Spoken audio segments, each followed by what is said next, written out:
The silence of a sleeping house is supposed to be peaceful, but at 3 in the morning, in a home that still smells like fresh paint and debt, that silence feels like a predator. My hands are shaking. It's a rhythmic, pathetic tremor I can't stop. On the screen in front of me, a ChatGPT cursor blinks. It's patient. It doesn't judge. It just keeps scrolling through the history of a woman I thought I knew for 6 years. How do I say, "I want you inside me" in English? I had unprotected sex today. Should I take the morning after pill? I'm bored of my husband. Help me write a text to tell him I'm just tired. I look at the wedding photo on the mantle, then back at the screen. My heart isn't breaking. It's being systematically dismantled, piece by a language model. But we didn't start here. We started with a house, a daughter, and the lie that things were finally getting better. 6 years. In the world of modern romance, that's a lifetime. We had the milestones, the birth of our daughter, now 5 and the only pure thing left in my world, and the house. 6 months ago, we signed the papers for our first home. It was supposed to be the anchor. I spent weekends sanding floorboards until my knuckles bled. I picked out the furniture. I worked overtime to fund holidays to 2 different countries, thinking if I just provided enough magic, the coldness in our bedroom would thaw. But the coldness only deepened. For 3 months, she was a ghost. Every time I touched her arm, she'd flinch or find a chore that suddenly needed doing. We were down to once a month, mercy sex that felt more like a transaction than an intimacy. I asked her, "Elena, what's happening? Talk to me." She'd just shrug, her eyes fixed on her screen. "Nothing is wrong, Mark. I'm just tired. You're overthinking." That's the first stage of the gaslight, making you feel like your intuition is a mental illness. 2 years ago, we hit a similar rough patch. She told me then she didn't see the point in us. I took the blame. I went to the gym. I worked on my communication. I became the perfect partner. I thought I'd won her back. I was wrong. I hadn't won her back. I had just financed a more comfortable staging ground for her exit. The first crack wasn't a lipstick stain or a late-night phone call. It was a van. A friend of mine, the kind of friend who hesitates before he speaks because he knows he's about to ruin your life, called me. "Mark, I saw Elena. A white van dropped her off 3 streets over from your place. She walked the rest of the way." When I confronted her, she looked me dead in the eye with a terrifying level of calm. "I don't know what you're talking about. Your friend must be mistaken." She was so convincing I actually apologized for asking. That's the power of the person you love. They hold the keys to your sanity and they can lock you out whenever they want. The next Tuesday, she went to her evening course.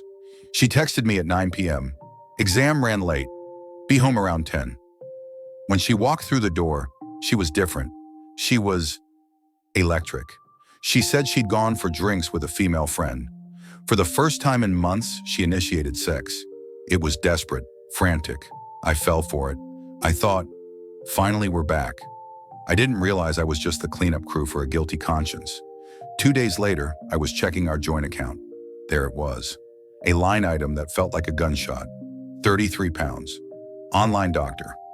I'm a simple man. I don't know what an online doctor charges 33 pounds for in the middle of a Tuesday. So I did something modern.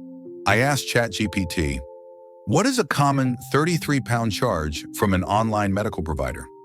The AI replied instantly, in the UK, this is a common price point for an emergency contraceptive, the morning after pill. The world went gray.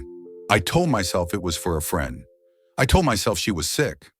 I told myself 1,000 lies to avoid the one truth I couldn't breathe in. Then I took out the trash. Visual, slow motion, a hand pulling a crumpled white and blue cardboard box out of a black bin bag. The focus pulls to the words, emergency contraceptive. I stood in the driveway with the smell of rotting food and cold air, holding that box like it was a live grenade. I went inside and threw it on the table. Explain this. She didn't blink. It's not mine. My friend from the course, she's having trouble with her husband. She asked me to buy it for her so it wouldn't show up on her records. I promised I wouldn't tell. Call her, I said. My voice was a low growl. Call her right now and let her tell me that. No, Elena said, folding her arms. I won't betray her trust. The irony was so thick it was suffocating. I told her then, "We're done. We're getting a divorce." It wasn't just one man, it was four. Four regulars and a rotating cast of others. She wasn't just cheating, she was project managing a secret life. She was using the AI to polish her English so she could sound more alluring to these men. She was using it to script lies to me. I read the details. They were graphic. They were clinical. "I had sex with two different men today," she wrote to the bot, asking about the risks of back-to-back unprotected encounters. "One of them finished inside. Is the pill still effective?" She wrote about FaceTiming them while I was at work, sitting on the sofa I'd paid for, in the house I'd renovated with my own hands. She described me as the roommate, or the father of my child, never her husband. She would have these encounters, these reckless, dangerous moments, and then she would walk through the door and kiss our daughter. She would sit across from me at dinner and complain about the housework. The depravity wasn't just the sex, it was the efficiency. The way she used technology to bridge the gap between her reality and her desires, while leaving me in the dark. I took photos of everything, every chat, every translation, every confession. When she came back into the room, I was sitting on the floor. I felt like I was outside my own body, watching a stranger fall apart. I didn't yell. I didn't have the energy. I just showed her the photos on my phone. The mask finally slipped. There was no more, "It was for a friend." There was only a cold, hard silence. She didn't apologize. She didn't cry. She just realized the game was over. Now I'm sitting in a house we both own, but neither of us can afford a loan. Every wall I painted feels like a tombstone. We are filing the papers, but the legal battle is just the beginning. She spent years making me feel like I was the problem, that my neediness, or my lack of spark, was the reason for our distance.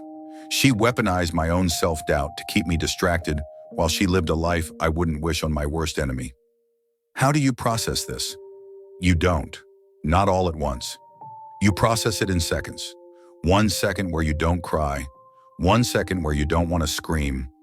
I have to stay strong for my daughter. She sees her mother. She doesn't see the search history. She sees a home. She doesn't see the foreclosure coming. To anyone listening, trust your gut. If the math doesn't add up, it's because someone is hiding the numbers. And in 2026, the truth isn't usually in a hidden letter or a lipstick stain. It's in the cloud. It's in the search bar. It's waiting for you to look. I'm currently speaking with a solicitor to protect what's left of my finances. If you've ever survived a double life, tell me, how did you find the light again?